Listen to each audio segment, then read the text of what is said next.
ಸೀಗೆಗುಪ್ಪೆ ಪಂಚಾಯಿತಿ ವ್ಯಾಪ್ತಿಯಲ್ಲಿ ಸುಮಾರು ರಸ್ತೆ, ಚರಂಡಿ, ಕುಡಿಯೋ ನೀರು, ಸಮುದಾಯ ಭವನ ಇವೆಲ್ಲವನ್ನು ಕೂಡ ಪೂಜೆ ಮಾಡ್ಕೊಂಡು ಬರ್ತಾ ಇದ್ದೀವಿ. ಅದರ ಜೊತೆಯಲ್ಲಿ ಮೂಲಭೂತ ಸೌಕರ್ಯಗಳನ್ನ ಏನೇನು ಅವಶ್ಯಕತೆ ಇದೆ ಅದನ್ನೆಲ್ಲ ಕೂಡ ಜನಗಳ ಹತ್ರ ಚರ್ಚೆ ಮಾಡಿಕೊಂಡು ಬರ್ತಾ ಇದ್ದೀವಿ. ಎಷ್ಟು ಅಮೌಂಟ್ ಆಗಿದೆ? ಸುಮಾರು ಒಂದು 5-6 ಕೋಟಿ ವೆಚ್ಚದಲ್ಲಿ ಮಾಡಿದ್ದೀವಿ.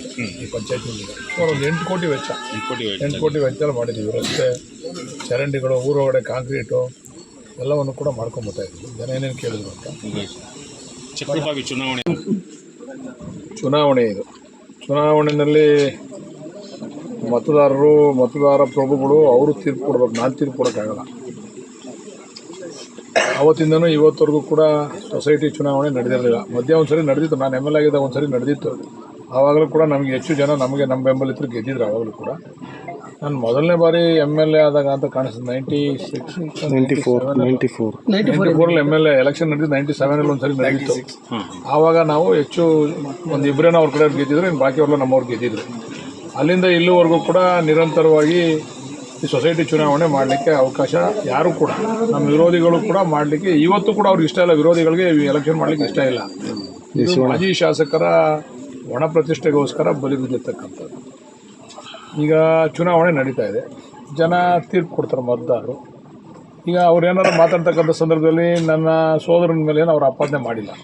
ಈ ಸೊಸೈಟಿ ಒಳ್ಳೇದಿಲ್ಲ, ಈ ಸೊಸೈಟಿನೆಲ್ಲ ವ್ಯವಹಾರ ಆಗಿದೆ, ಈ ಸೊಸೈಟಿ ಚೆನ್ನಾಗಿಲ್ಲ ಅಂತ ಆಪಾದನೆ ಮಾಡೋರ. ಅವ್ರ ಉದ್ದೇಶ ಏನು ಅಂತಂದರೆ ಕಬ್ಜಾ ಮಾಡ್ಕೊಂಬಿಟ್ಟವ್ರೆ. ಅಂದರೆ ಈ ಜನ ಎಲ್ಲ ಮೂರ್ಖರ.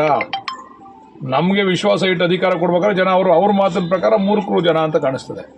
ಈಗ ಕಳೆದ ಬಾರಿ ಅವ್ರನ್ನ ಶಾಸಕರಾಗಿ ಮಾಡಿದ್ರು. ನನ್ನ 52,000 ಓಟ್ನಲ್ಲಿ ಸೋಲ್ಸಿದ್ರು ಜನ. ಅವರು ಕಬ್ಜಾ ಮಾಡ್ಕೋಬೋದಾಗಿತ್ತಲ್ಲ, ಯಾಕೆ ಮಾಡ್ಕೊಳಕ್ಕಾಗಲಿಲ್ಲ? ನಾನು 52,000ದಲ್ಲಿ ಸೋತೆ. 52,000 ಏನು ಕಡಿಮೆ ಅಂತರ ಅಲ್ಲ, ದಾಖಲೆ, ಇತಿಹಾಸ ದಾಖಲೆ ಅಲ್ವಾ? ದಾಖಲೆ. ಕಬ್ಜಾ ಮಾಡ್ಕೋಬೋದಾಯ್ತಲ್ಲ. ಅದೇ ವಿಶ್ವಾಸ ಜನ ಉಳಿಸ್ಕೊಂಡು ಜನ ಪೂರ ನನ್ನನ್ನು ಯಾಕೆ ಆಯ್ಕೆ ಮಾಡಿದ್ರು? 52,000 ಎಲ್ಲ ಒಂದು ಕಡೆ ನಮ್ಮ ಕುಟುಂಬದ ಮೇಲೆ ವಿಶ್ವಾಸ ಐತೆ ಅಂತಲ್ವ ಜನಕ್ಕೆ. ಒಂದ್ಸರಿ ಕೈ ಬಿಟ್ಟರು ನಮ್ಮನ್ನ, ಇಲ್ಲ ಕಣೆ ಇವರು ಏನಾರು ಮಾಡ್ತಾರೆ ಕಣೆ ಅಂತೇಳಿ. ಈಗ ಅಲ್ಲಿ ಸಾಕ್ಷಿ ಗುಡ್ಡೆ ನನ್ನ ಸೋದರ, ನಾನೇನು ಜಂಬಕ್ಕೆ ಕೇಳೋದಲ್ಲ, ಅಲ್ಲಿ ಮಾಡಿರ್ತಕ್ಕಂಥದ್ದನ್ನು ನೀವೇ ಎಲ್ಲ ಬಂದು ಉದ್ಘಾಟನೆ ಸಂದರ್ಭದಲ್ಲಿ ದಿನೇಶ್ ಗುಂಡೂರಾವ್ ಅವರು ಬಂದು, ಡಿ ಕೆ ಸುರೇಶ್ ಅವರು ಬಂದು ಉದ್ಘಾಟನೆ ಮಾಡಿರೋದನ್ನು ನೋಡಿದಿರ. ಅವತ್ತಿಂದ ಇವತ್ತವರೆಗೂ ಕಬ್ಜಾ ಮಾಡಿರ್ತಕ್ಕಂಥ ವಿಚಾರದಲ್ಲಿ ಏನಾದರೂ ಕೂಡ ₹1 ನಯಾ ಪೈಸಾ ಅವ್ಯವಹಾರ ಆಗದೆ ಅಂತ ಹೇಳಿದ್ರೆ ಏನೋ ನಮ್ಗೆ ಓಟ್ ಹಾಕೋದು ಬೇಡ. ಒಂದೇ ಒಂದು ನಯಾ ಪೈಸಾ ನಾವಿನ್ನೂ ಹೊರಗಡೆಯಿಂದ ದುಡ್ಡು ತೊಗೊಂಬಂದು ಇದರ ಅಭಿವೃದ್ಧಿಗೆ ಆಗ್ತಾ ಇದ್ದೀವಿ. ಈಗ ಜನತಾ ಬಜಾರ್ ಮಾಡಬೇಕು ಅಂತ ಮಾಡಿದ್ದೀವಿ. ಅಲ್ಲಿ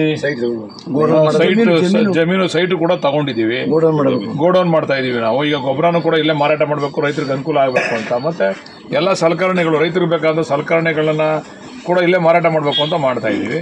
ಜನ ತೀರ್ಮಾನ ಮಾಡ್ತಾರೆ. ಸುಮ್ಮನೆ ಕಬ್ಜಾ ಮಾಡ್ಕೊಂಬಿಟ್ರು ಅಂತಂದರೆ ಜನ ದಡ್ರ ಮುಟ್ಟಾಳ್ರಿ ಇಲ್ಲಿ ಓಟ್ ಹಾಕೋರು. ಕಬ್ಜಾ ಮಾಡ್ಕೊಳಕ್ಕೆ ಯಾರ ಕೈಲೂ ಆಗಲ್ಲ. ನನ್ನ ಮೇಲೆ ವಿಶ್ವಾಸ ಇದೆ, ನನಗೆ ಓಟ್ ಹಾಕ್ತಾರೆ. ನಿಮ್ಮ ಮೇಲೆ ವಿಶ್ವಾಸ ಇದೆ, ನಿಮ್ಗೆ ಓಟ್ ಹಾಕ್ತಾರೆ.